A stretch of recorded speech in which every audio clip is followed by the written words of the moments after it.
क्या देश में सिर्फ टॉप 1% ही अब संभालेंगे अर्थव्यवस्था, समाज, सरकार और रियल एस्टेट? वैसे आंकड़े तो यही कह रहे हैं कि अब सारे धन संसाधन देश के सिमट गए हैं इस टॉप 1% अमीरों के पास। मैं पिछले कई सालों से यह कह रहा हूं कि रियल एस्टेट अब एक गेम ऑफ डीप पॉकेट्स बनकर रह गया है। और यह बात सिर्फ रियल एस्टेट की नहीं रह गई है।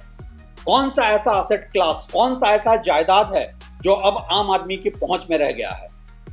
एफोर्डेबिलिटी इंडेक्स के हिसाब से सिर्फ डेमोग्राफी के टॉप 1%, जिसे आमतौर पे फाइनेंस की भाषा में 1% क्लब कहा जाता है, सिर्फ और सिर्फ वही घर खरीद सकता है, वही एसेट बना सकता है। और जो 1% क्लब से बाहर के लोग घर खरीद रहे हैं, वो दरअसल एसेट खरीद ही नहीं रहे हैं, वो खरीद रहे हैं लायबिलिटी। प्रॉपर्टी बस बढ़ा रहा है उनका डेट बर्थ, ना कि नेट बर्थ। कोई और कर रहा है ग्रो इनकी फाइनेंशियल इलिटरेसी की वजह से।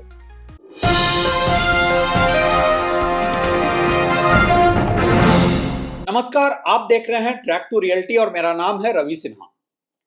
रियल एस्टेट, प्रॉपर्टी, जमीन जायदाद, ये लफ्ज सदियों से अमीरी की पहचान रही है। अमीर लोग अपना पैसा इस फिक्स्ड एसेट में ही रखते रहे हैं। प्रॉपर्टी इस देश में आपकी आर्थिक हैसियत ही नहीं बल्कि आपकी सामाजिक हैसियत भी तय करता रहा है। लेकिन यह बात रही पुराने दिनों की, जब जनसाधारण लोग सीमित आमदनी और सीमित संसाधन में जीने को अपनी नियति, अपनी डेस्टिनी मानते थे। संतुष्ट रहते थे एक ऐसे समाज में जहां की माइंडसेट ही था कि अपने शॉर्टेजेस या कमियों को मैनेज करो, ना कि परेशान रहो सरप्लस क्रिएट करने के लिए। और फिर 1991 के उदारीकरण के बाद सामने आया एक एस्पिरेशनल मिडिल क्लास, जो कि प्रॉपर्टी खरीदने का सबसे बड़ा ख्वाहिशमंद था। वैसे ख्वाहिश कितनी जरूरत की रही और कितनी दिखावे की, वो एक अलग बहस का विषय है। कुछ तो सरकारी पॉलिसीज, कुछ लिबरल बैंक लेंडिंग और कुछ प्राइवेट बैंकों के कट थ्रोट कंपटीशन ने आसान बना दिया ये ख्वाब पूरा करना। अब यह मिडिल क्लास एक एस्पायरिंग मिडिल क्लास नहीं रह गया था, बल्कि बन गया था एक ऐसा कंजम्पशन क्लास जिसके लिए अपनी प्रॉपर्टी, अपना घर सबसे बड़ा स्टेटस सिंबल था। और अपने खुद के घर का न होना जैसे कि आपकी कोई सोशल एक्सेप्टेबिलिटी ही ना हो। वैसे बाजार ने भी इसे न सिर्फ स्टेटस सिंबल बल्कि सोशल सिक्योरिटी के तौर पे प्रमोट करना शुरू कर दिया। बाजार का यह नैरेटिव इतना स्ट्रांग था कि कोई सवाल भी उठाए तो उल्टा उसकी समझ पे उठ जाए सवाल। आखिर बाजार में पीआर प्रोपेगेंडा की अपनी अलग ताकत है। एक ऐसे पैसे का खेल है जहां आम आदमी की आवाज सुने तो कौन सुने।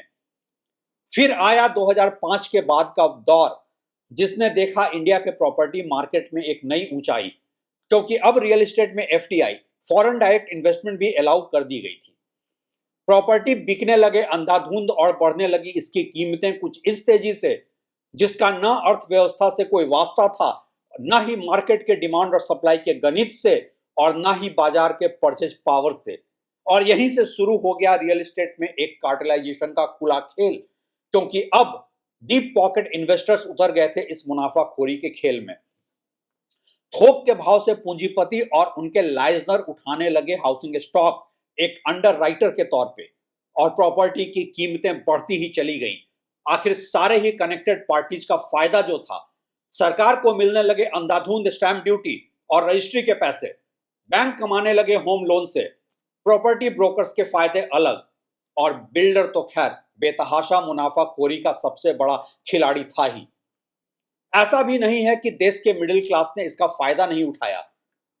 जब लिबरल बैंक लेंडिंग हो रही हो और एलिजिबिलिटी बस हो आपकी फ्यूचर में कमाए पैसे की उम्मीद, ना कि आज की हैसियत, और साथ में हो रहा हो डबल डिजिट ग्रोथ साल दर साल, तो कोई क्यों रहे पीछे। कई लोगों ने एक साथ 4-5 प्रॉपर्टी खरीद ली थोड़े थोड़े पैसे देकर, और फिर एक के बाद एक बेचते गए थोड़े थोड़े समय के बाद बढ़ी हुई कीमत पे। आखिरी एक घर उनका अपना, और वो भी फ्री का, बाकी घरों के प्रॉफिट मार्जिन से। अब दुनिया का कोई भी बाजार अर्थव्यवस्था के मूलभूत सिद्धांतों के खिलाफ ज्यादा देर तक तो चल नहीं सकता है।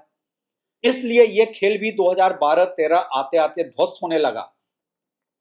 बिल्डर्स ने बेतहाशा लालच और इजी फाइनेंस के चक्कर में अपनी हैसियत से बढ़कर जो प्रोजेक्ट लॉन्च कर दिए थे वो अब डिफॉल्ट करने लगे।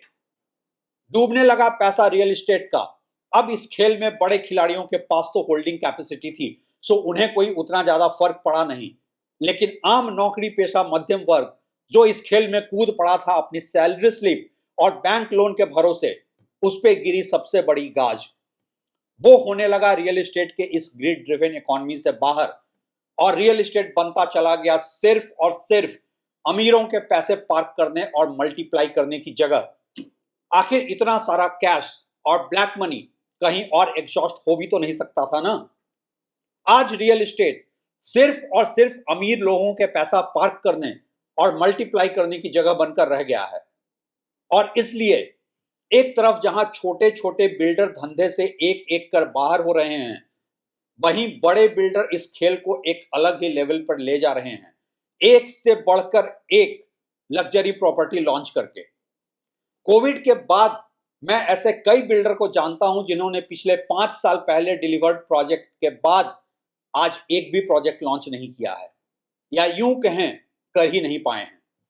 और दूसरी तरफ धड़ल्ले से लॉन्च हो रही है लग्जरी और सुपर लग्जरी प्रॉपर्टीज।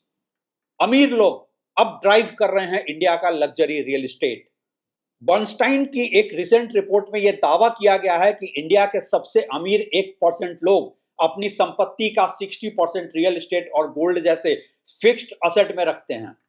हालांकि उसकी एक वजह यह भी है कि देश में प्रोफेशनल वेल्थ मैनेजमेंट कंपनीज की आज भी बहुत कमी है। और जो बात ये रिपोर्ट नहीं बताती है, जिससे कि आम इंडियंस ये सोचकर कंफ्यूज होते हैं कि चूंकि अमीर लोग रियल एस्टेट खरीद रहे हैं इसलिए उन्हें भी घर खरीदना चाहिए, वो सच ये है कि अमीर लोग अपने नेटवर्थ का हिस्सा रियल एस्टेट में पार्क करते हैं, ना कि कर्ज के बोझ तले दबकर प्रॉपर्टी खरीदते हैं। और अगर कोई अमीर प्रॉपर्टी लोन लेता भी है तो वो उसका लीवरेज है, ना कि लायबिलिटी जो कि आपका होता है। सवाल यह है कि आखिर कौन है ये 1% क्लब के लोग, कितने पैसे होते हैं इनके पास। टॉप 1% का मतलब है देश के तकरीबन 1 करोड़ वयस्क पॉपुलेशन या 3% परिवार।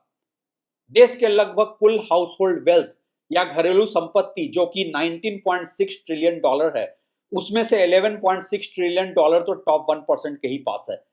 मतलब कि 59% संपत्ति सिर्फ 1% लोगों के पास है। कमाई के मामले में भी यही 1% की कमाई देश की कुल कमाई का 40% है। वैसे बात अगर सिर्फ आंकड़ों की करें तो टॉप 1% क्लब में आने के लिए आपका नेटवर्थ होना चाहिए $175,000, यानी कि कुल 1.5 करोड़ रुपए।